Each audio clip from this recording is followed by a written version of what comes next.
안녕하세요. 평생교육 인적자원개발전공 김세정입니다. 지금부터 제11장 이야기치료 모델 발표를 시작하도록 하겠습니다. 이야기치료는 문제중심 접근에서 벗어나서 정체성 중심 접근을 보여주는 모델입니다. 오늘 발표에서는 왜 이야기치료가 가족상담에서 중요한가, 그리고 실제 상담에서는 어떻게 작동하는가를 중심으로 설명드리겠습니다. 발표를 다 들으시고 나면 이제 가족이나 지인들 갈등이 있을 때 저 사람이 문제야가 아니라 이 문제가 우리 사이에 끼어들었네 라고 하면서 한 번쯤 생각해 보실 수 있을 것 같습니다. 오늘 발표 구성입니다. 이야기 치료의 개요, 배경과 이론, 주요 인물과 상담자 자세, 그리고 개입 과정 4단계입니다. 그리고 사례 분석 및 기능 비교, 핵심 질문과 전체 구조도 순서입니다. 이야기 치료는 인간은 자신의 삶을 이야기로 해석한다 라는 관점에서 출발합니다. 같은 사건을 겪어도 어떤 이야기를 붙이냐에 따라서 정체성이 달라집니다. 그래서 이야기 치료는 문제를 사람의 본질이 아니고 사람과 분리된 이야기로 봅니다. 요즘 현재의 상담 환경은 진단 중심이고요. 병리 중심으로 기울여져 있는데 많은 가족들은 문제가 왜 생겼는가? 왜 생겼지? 이거보다 이 문제가 나를 어떤 사람으로 만들고 있는가 때문에 힘들어한다고 합니다. 이야기 치료는 사람보다 문제를 작게 만들고 문제보다 정체성을 크게 만들어주는 접근입니다. 저도 발표 준비하면서 많이 돌아보게 됐는데 아이들한테 잔소리하거나 막 이럴 때 맨날 "왜 그래?" 라고 말하는데 이게 문제를 아이한테 붙여서 보고 있더라고요. 그런데 비난이 아니고 문제를 따로 바라볼 수 있겠다 싶었습니다.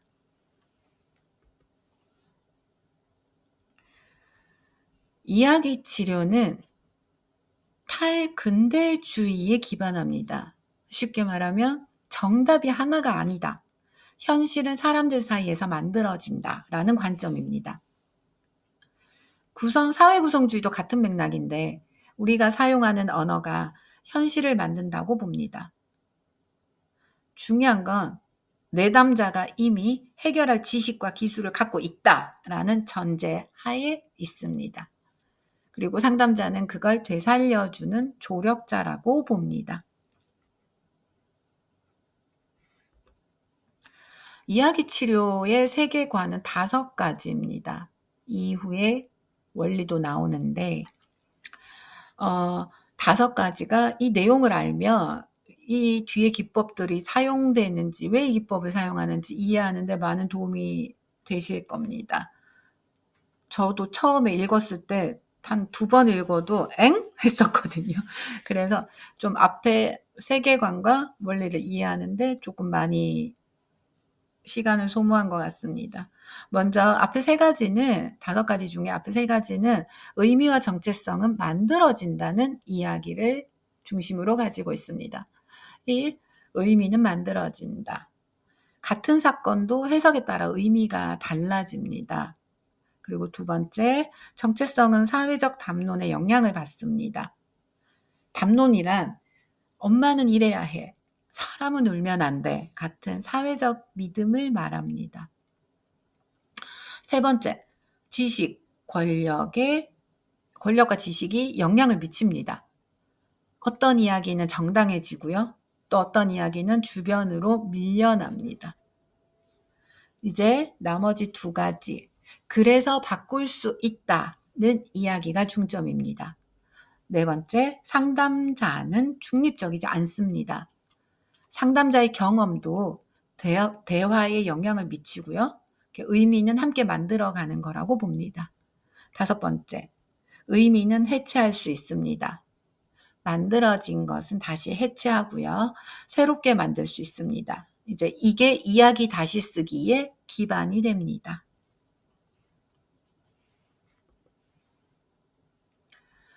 앞에 얘기한 세계관이 왜라면 원리는 어떻게입니다. 앞에 두 가지는 대안이 존재한다는 이야기입니다. 삶에는 다양한 이야기가 존재합니다. 우리가 아는 이야기는 일부 사건만 모은 겁니다. 두 번째, 정체성은 사회적으로 구성됩니다. 주변의 기대가 막 이렇게 주변이 나는 이런 사람이라는 인식을 만듭니다. 자, 이제 두 번째가 어떻게 대안을 만드는가입니다. 사건들이 연결되면 줄거리가 됩니다. 흩어진 사건들을 하나하나 이렇게 연결하면 새로운 의미가 생깁니다. 그리고 네 번째, 이야기는 여과 기능을 합니다. 렌즈를 조정하면 다른 이야기가 보입니다. 여기까지가 이론적 배경이었습니다. 이제 교재의 사례와 함께 개입 과정에 대해서 살펴보도록 하겠습니다.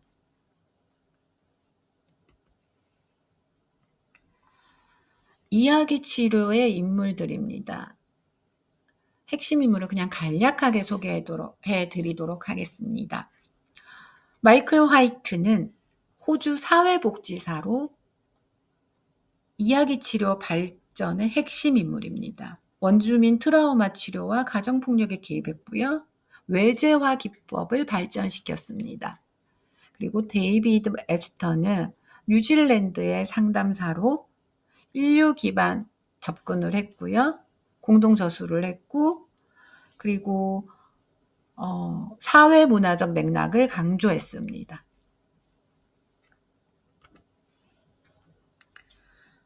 여러분이 있지만 프리드만, 콥스가 있고, 푸코는 정체성이 권력관계에서 만들어진다는 이론적 기반을 제공했고요.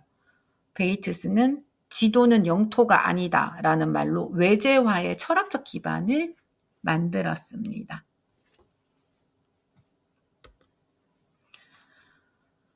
다음은 이야기 치료의 상담자의 자세입니다.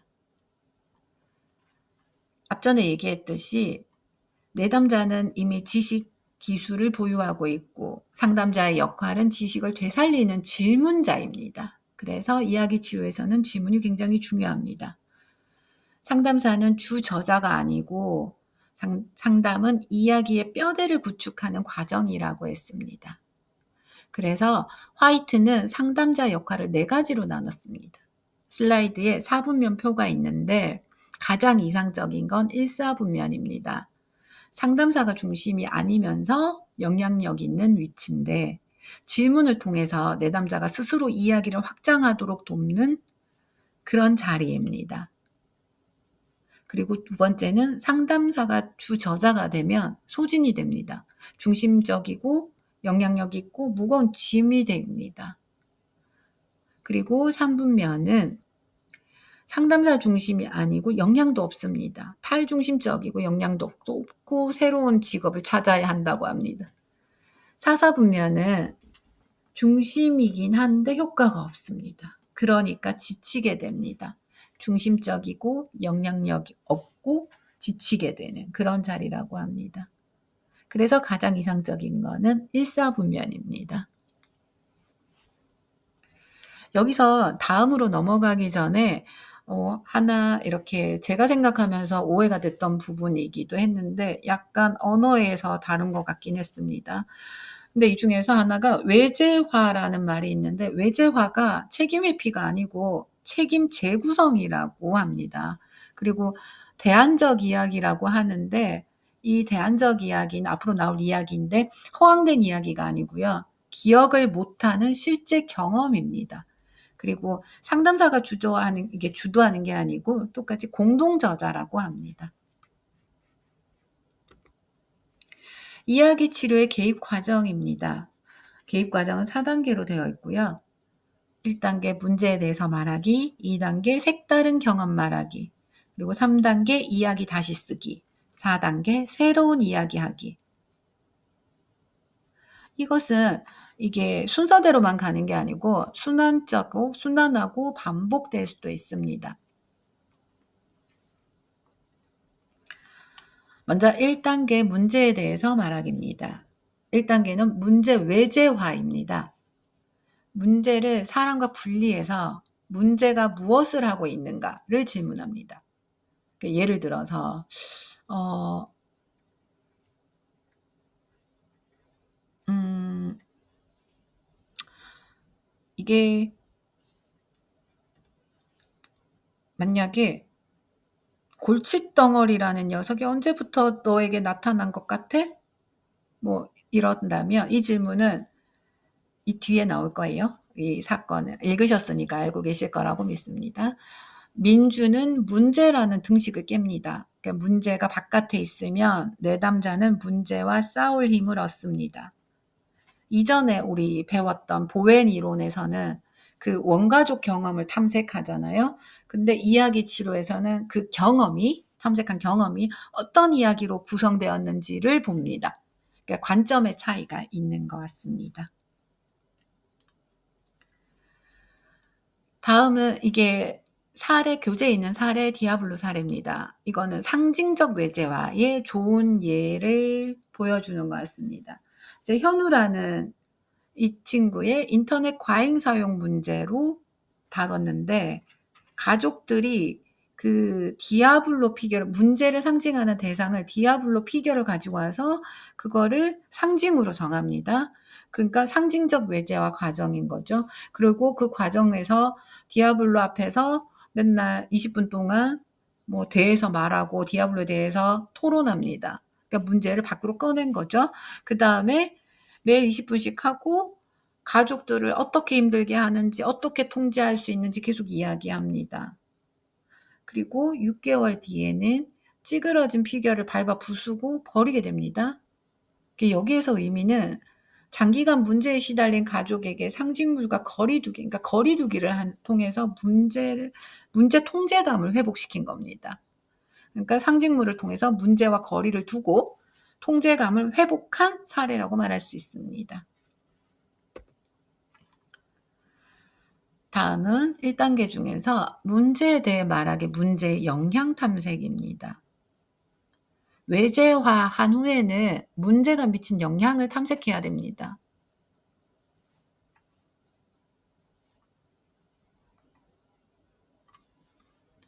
표를 보시면 민준의 유분증이 각 영역에 미친 영향이 이렇게 정리가 돼 있는데 민준에게는 친구 관계랑 친구도 멀어지고 단절되고 자존감도 저하되고 공부도 어렵고 어머니한테는 자책이랑 막 좋은 엄마 담론 때문에 비난하게 되고 우울하고 자책하고 이렇게 되고 아버지는 창피하고 거리 두게 되고 가족 전체로 갈등이 증가하는데 분위기 자체가 침체가 됩니다.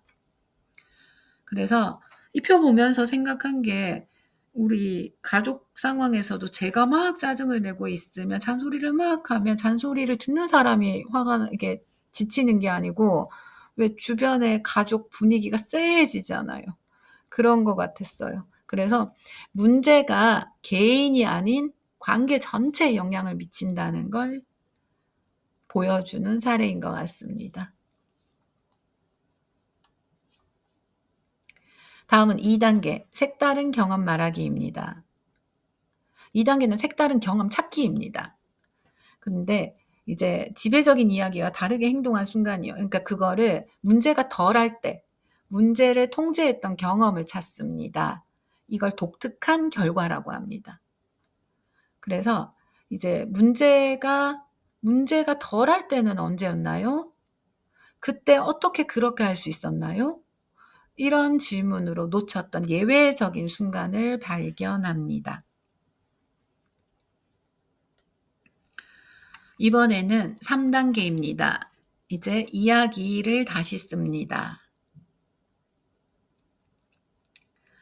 여기 이야기 다시 쓰기는 잠재적인 중요한 과거 사건을 재조명하는 건데 행동 질문으로 사건을 구체화하고요. 정체성 질문으로 가치, 의도, 신념을 탐색합니다. 그리고 대안적 줄거리를 생성하는 과정입니다. 여기 지도 그림이 있는데 이게 교재에 그림 11-3번입니다. 이야기 다시 쓰기 지도인데요. 지도가 있는데 이제 아래쪽 행동 영역에서 위쪽 정체성 영역으로 올라가는 과정을 보여주는 그림입니다. 뒤에 재조작 과정 사례 중에서 골칫덩어리 사건이 있습니다. 앞전에 골칫덩어리 사례가 앞에 그 유분증 사례죠. 그 민준의 사례를 보는데 사례를 보면 내당 상담자가 이렇게 묻습니다. 정체성 영역의 질문인데 그렇게 하니까 내가 어떤 아이라고 생각되니? 그리고 물리칠 때 속으로 물러가라고 했는데 어떻게 그렇게 할 수 있었니? 이런 식의 행동 영역, 행동 질문이 있습니다. 이렇게 하고 나면 민주는 골칫덩어리와 친구하지 않겠다라는 의지를 스스로 발견하게 되고 부모도 각자 새로운 가치를 확인하게 있습니다. 그래서 행동 속에 담긴 내담자의 가치, 의도, 신념을 확인하고 새로운 정체성 기반을 마련하게 됩니다. 다음은 4단계 새로운 이야기 하기입니다. 4단계는 이제 회원 재구성 대화랑 정의예식이 있습니다. 회원 재구성은 인생 클럽의 중요한 인물을 재초대하고 그 사람의 눈으로 본 내담자의 정체성을 탐색하는 건데 인생에서 중요했던 인물을 다시 떠올리고 그 사람 눈에 비친 나를 탐색하는 겁니다. 그래서 내담자가 그 인물에게 준 기여도를 재발견해서 정체성이 강화되는 거를 말하고요. 그리고 정의예식은 대안적 정체성을 사회적 장면에서 강화를 하는 겁니다. 외부 증인 앞에서 이야기하고 증인이 다시 이야기해주고 그걸 듣고 내담자가 반응하는 이런 3가지 대화 과정을 가지게 됩니다.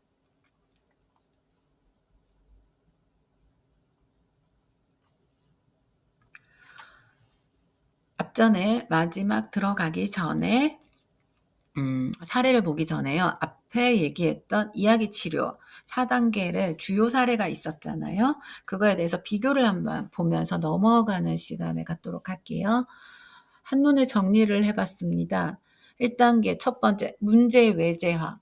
이거는 디아블로 사례를 말했고요. 사람에게서 분리하고 목적 밝히고 상징적인 대화를 하고 자기 동일시 약화하게 하는 게 있고 문제 영향력을 탐색하는 거. 골칫덩어리 첫 번째 상하로 나누겠죠. 1.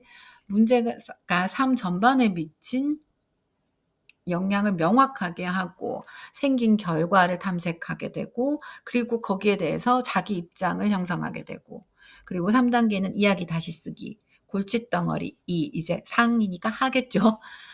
가치, 의도, 신념을 발견하여 줄거리를 재구성하는 겁니다. 그리고 행동 영역 질문, 정체성 질문으로 확장하게 되고 대안적 이야기의 새로운 줄거리를 형성하게 됩니다. 이제 마지막으로 지금 하고 있는 4번째 새로운 이야기하기. 이번에 민규의 정의예식에 관해서 방금 전 얘기했던 증인이 다시 이야기해주고 그리고 반응하는 3가지 단계 그거를 할 건데 사회적 정체성 강화 및 증폭이 됩니다. 이게 핵심 기능이에요. 그리고 외부 증인의 재서술을 통해서 정체성 반영하게 됩니다. 새로운 정체성의 사회적 내면화입니다.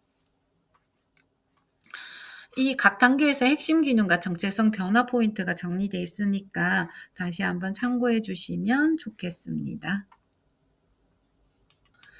다음은 정의예식 사례, 민규 사례입니다. 민규 사례가 민규라는 친구가 학교에서 왕따를 당해서 등교를 거부하는데 계속 지속적인 괴롭힘이 있었다고 합니다.